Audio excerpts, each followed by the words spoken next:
This video is brought to you by patreon.com/worsttake. Get access to exclusive live streams and Discord servers, on-screen shoutouts, and early access to some videos when you join now. Help make sure that we can continue to make content like this by supporting the Patreon. Links are in the description down below.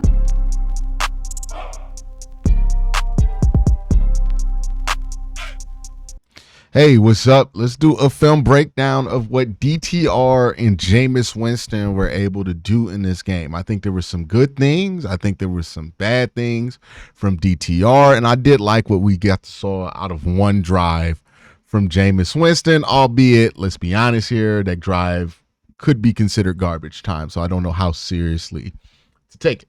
So let's start with the good here. I think the best thing about DTR's game and his development so far is the improvement that he's made in some of this RPO action. He was legitimately great, I think, in this RPO stuff for the Browns in this game here. We got 3 plays queued up, some pass, some run here.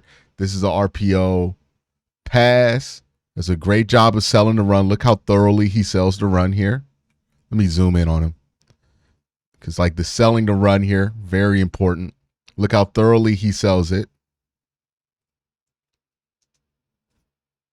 So he's selling that run pretty much to the end there, right? So great sell there. Great fake by DTR.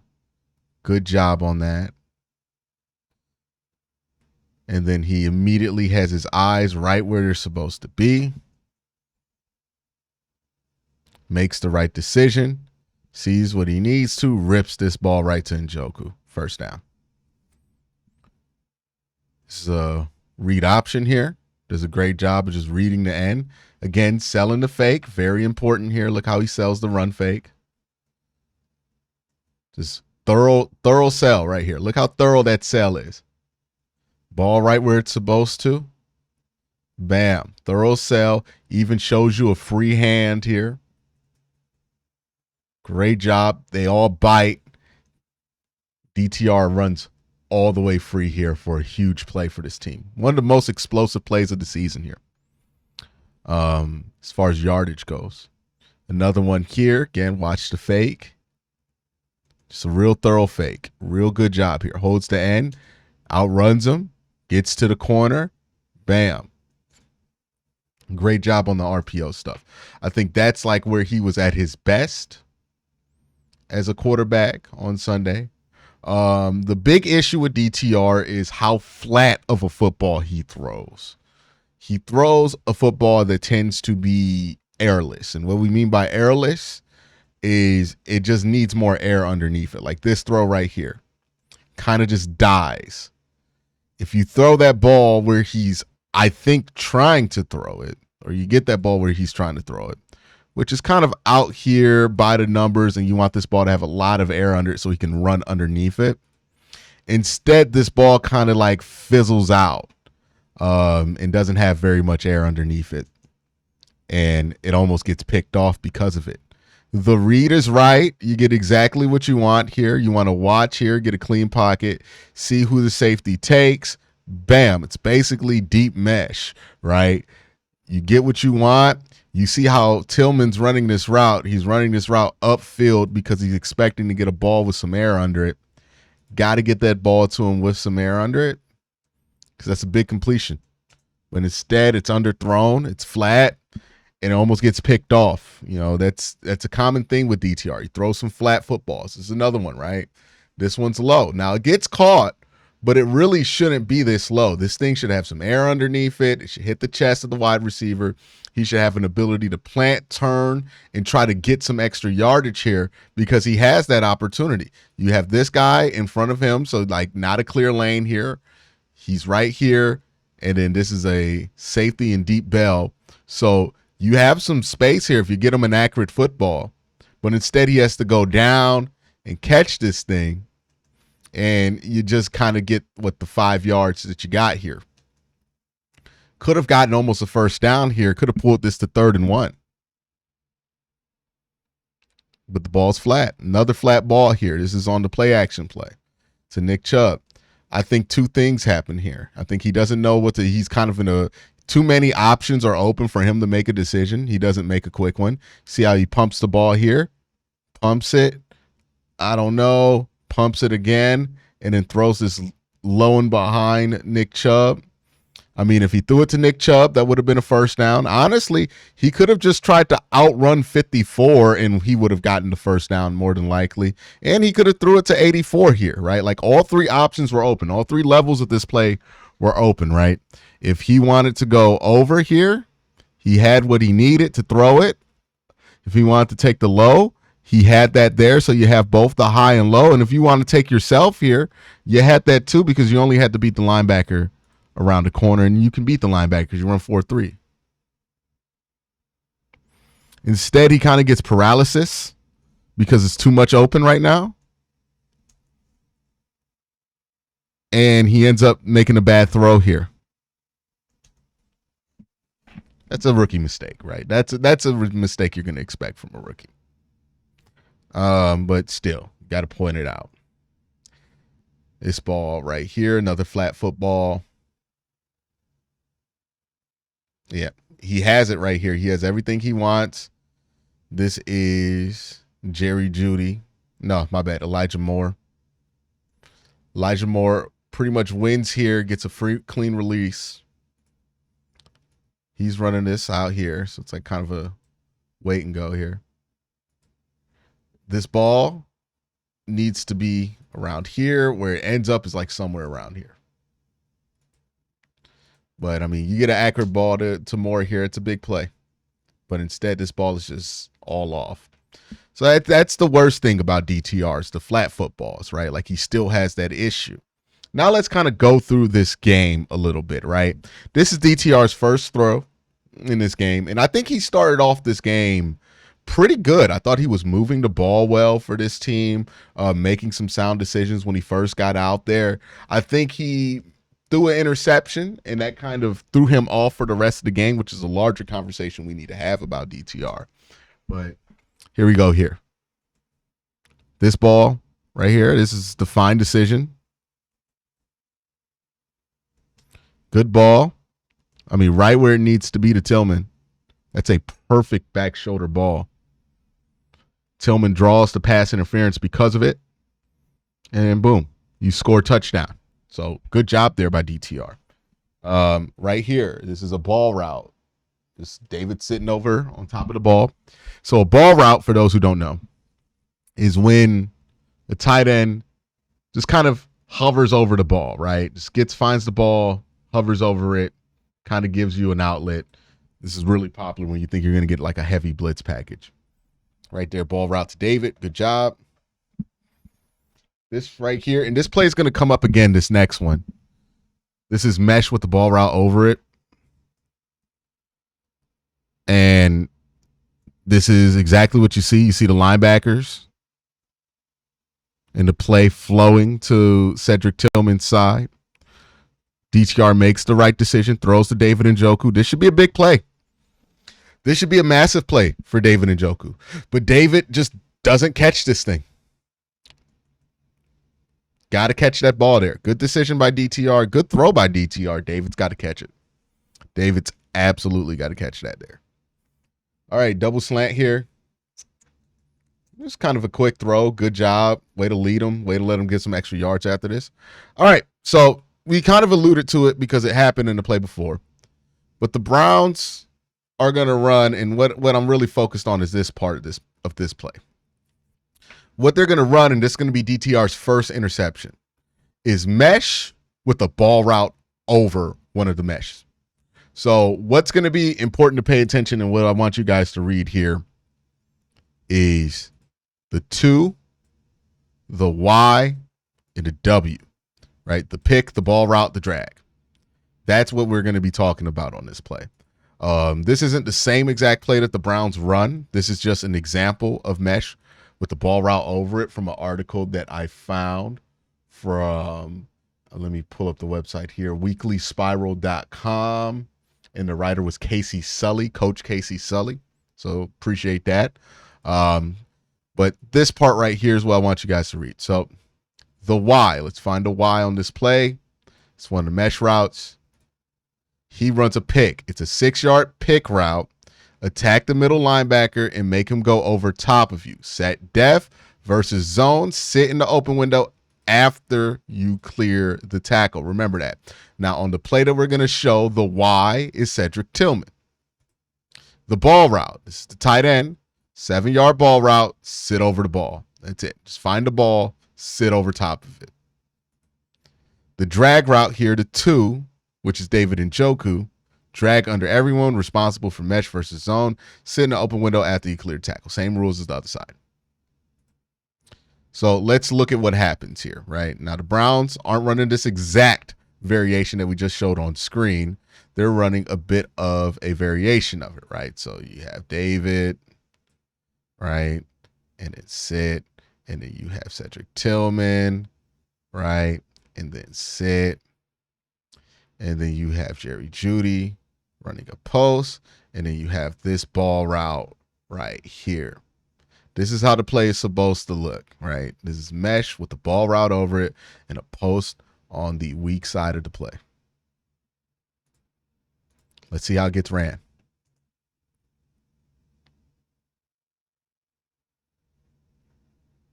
So you guys see what happened there? I'll play it again.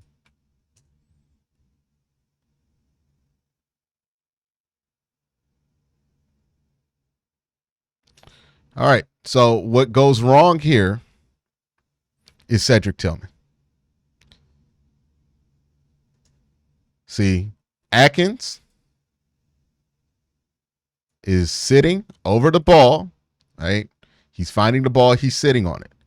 But notice exactly what Cedric Tillman does. He sits here, but remember, he's not supposed to sit until he clears the tackle box. This is the tackle box. Watch where Cedric Tillman sits this route down.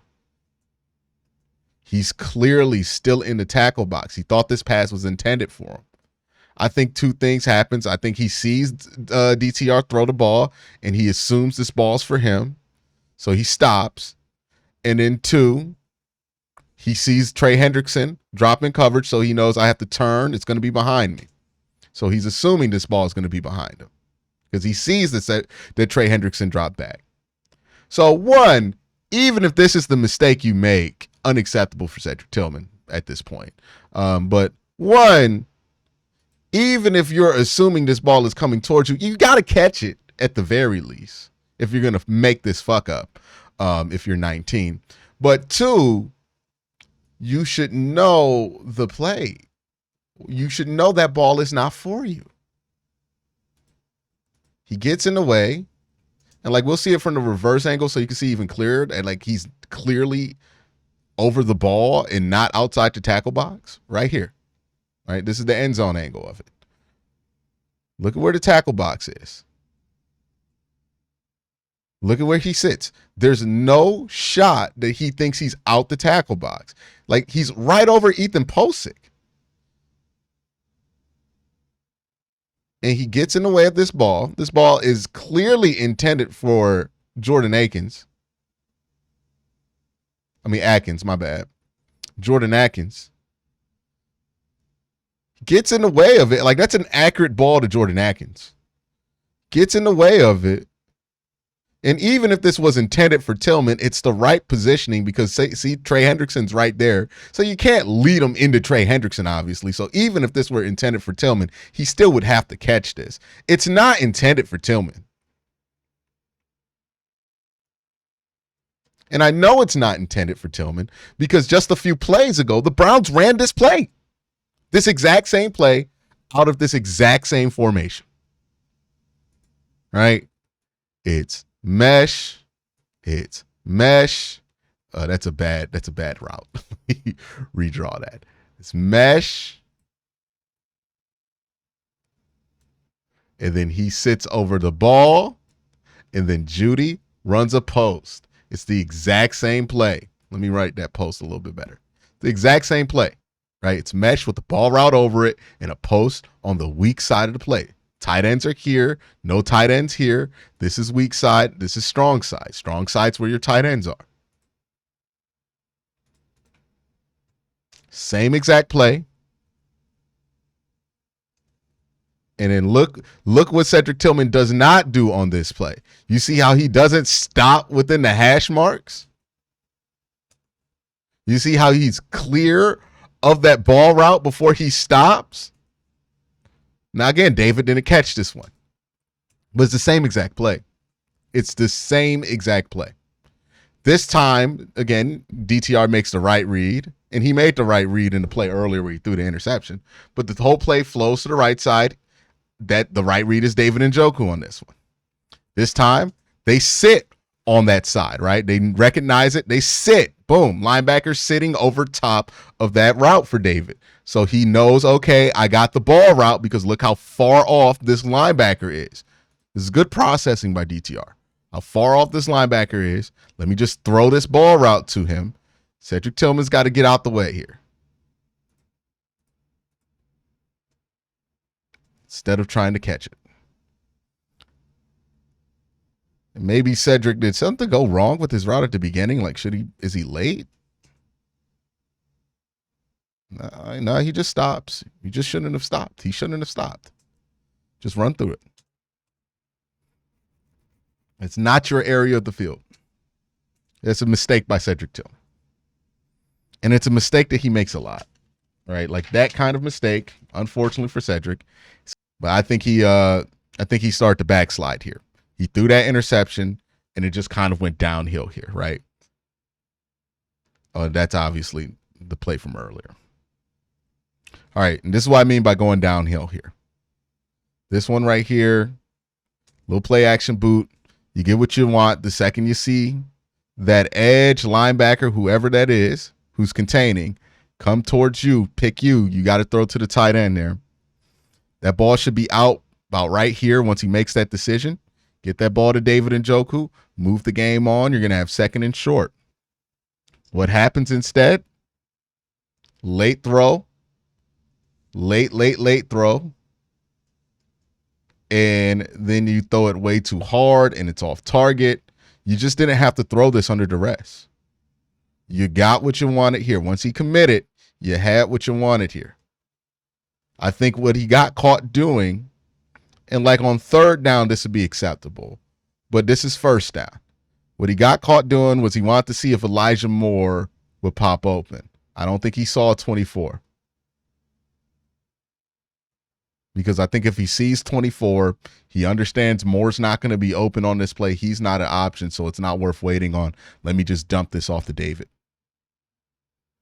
But I think he gets caught up because he didn't find 24 early enough. It's another one. You get a great play call here. Jamari Thrash runs a hell of a whip route. And then look at this. Look at this open space here for Jamari.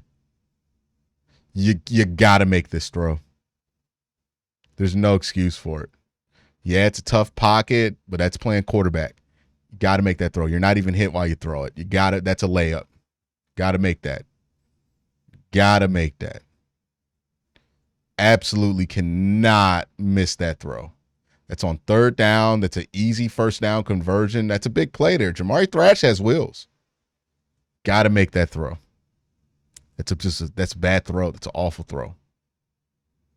And that's one of those routes where the throw has to be good, right? When you run a whip route, there's not a lot of margin of error for a bad throw. So if you're going to throw it, you got to throw it on time, in stride, accurately. Got to get that. That's unacceptable there for DTR. Number 8 here. It's got to let go of this. Yeah, he's late to let this one go. He hesitates. You get what you want on what side of the field is that? Is that the strong or weak side? You get what you want on the weak side of this play, right? You get this blocked up. You get what you want. Because basically you have a high-low, 2-on-1, right? And you have Moore coming across.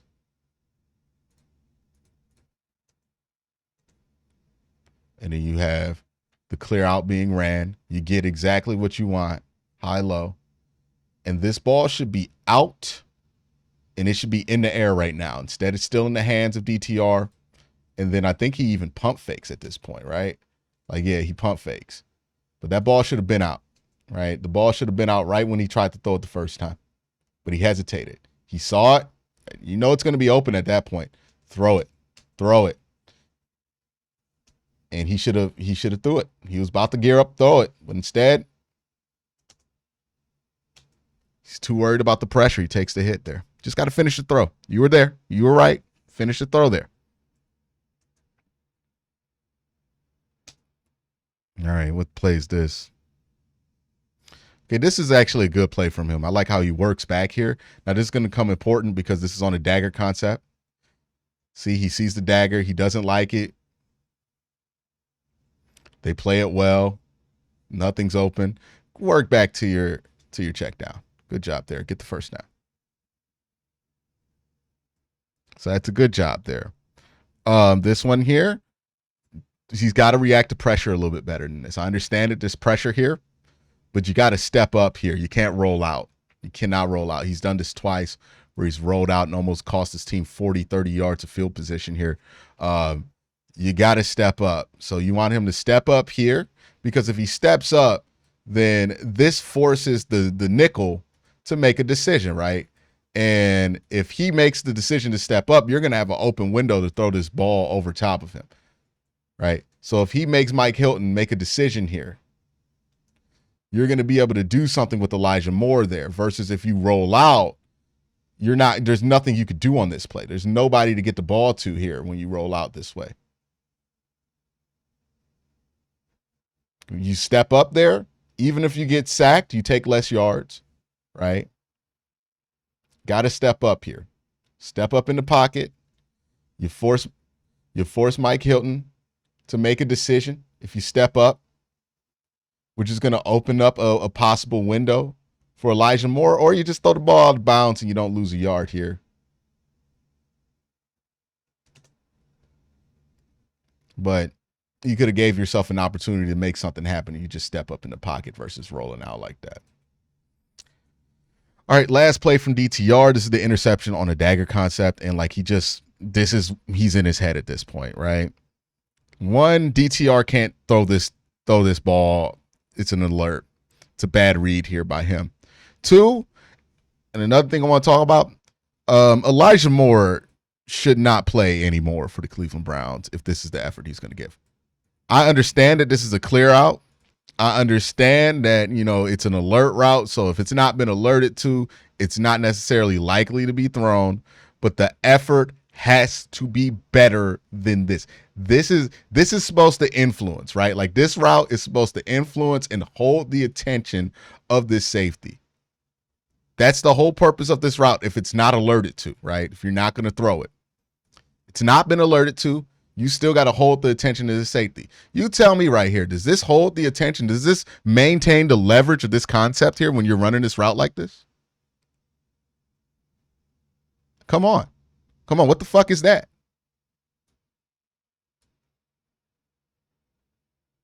He's just lollygagging, jogging. Second he gets eyes on you, he's like, oh yeah, let me crash up. It's a bad decision by DTR. Shouldn't have thrown it. It was late. It wasn't alerted to. It's a bad decision by DTR first and foremost. He either has to he has to either throw the dig because it is there. There is a tight window there, but it is there. If he doesn't trust himself to throw the dig, that's fine. I would rather him just work back to David Njoku and give David a chance to make this happen on third down. But throwing that 9 there, not really a great option for DTR. Obviously can't do that. But also Elijah Moore gotta try a little bit harder to maintain the integrity of this play.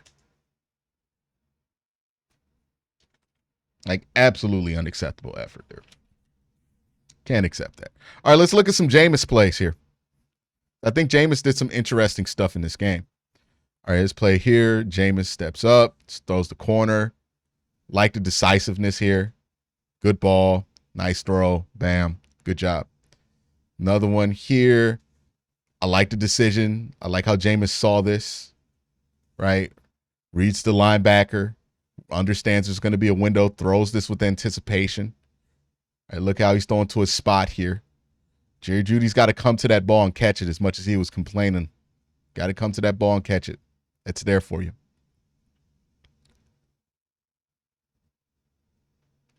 Another one here.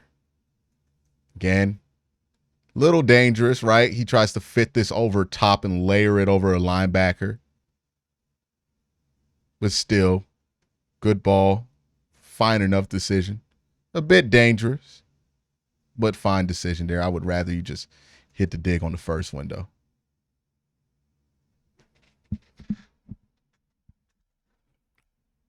All right here, another one. Look at how he maneuvers his pocket, man. Like this is great pocket maneuvering. He does this well. Look at it. Step, step, step. Keeps his throwing position. Eyes up. Boom. That's smooth right there. Let's see that from the reverse angle. It's real smooth. Top, step, step. You see how he keeps his feet wide, though, so he can throw from his base at any time? And he gets a good one off, too. Rips it. Great job there by Jameis. It's odd seeing Jameis be that graceful because he's never been a graceful athlete, but that was a really graceful job there. Right? Let's watch that bag. Again, gets terrible protection here, right? Both Michael Dunn and DeJuan Jones get beat far too easily here. Top here. Well, DeJuan actually wins. It's just Michael Dunn who gets beat here. Does a great job just boom stepping, moving, just avoiding the pressure. That's good pocket management there. All right, Jameis here again. Drop back. This looks like a crazier decision on this angle than it does on the reverse, but this is actually a good decision here. What Jameis sees is the linebacker starts out flat and shallow. So he's watching this linebacker be flat and shallow. See how he's flat on his feet and he's shallow right here? Ooh, that's bad. Redraw that. He knows he has this post over it, so he immediately makes the decision to try to throw it, and he's just trying to beat this safety over here, right? And he pretty much does. Unfortunately, yeah, he almost does. And I think this still could have been caught if Cedric Tillman actually tried to catch that ball with his hands instead of his body. Because look at Cedric Tillman. You see how his arms are corralled to his body? He's got his elbows at his stomach. He's trying to catch that shit with his body. I think that might be on the wide receiver coach. I think that's what they're teaching there. Because that happens far too often for this team. Let's see it from the end zone angle. You'll see what I mean. He sees that linebacker flat, and he's like, I'm going to beat him there with the ball. Now, credit to, I think that's Geno Stone, who I think got hurt for the year on this play. Because he gets there. And these safeties make the play. I don't mind that. Well, again, look at Cedric Tillman. Why are you trying to catch the ball like that? Again, what world are you catching that ball like that?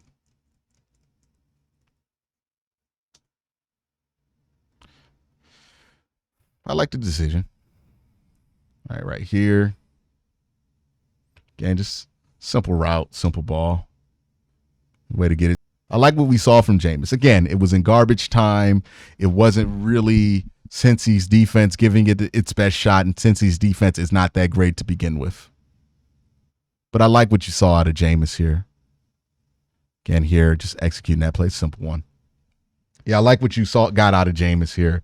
And it's arguable whether it was garbage time because Cincinnati was only up, I believe, by 15 points. But yeah, I like what you saw out of Jameis here. I think it's obvious that Jameis should be the starter. When you look at DTR, there's a couple questions you have to ask yourself. One, do you think he has the temperament to play quarterback in the NFL? That's the one thing I question, right? When something goes bad with DTR, is he able to move on and turn the page, or is he going to let that snowball?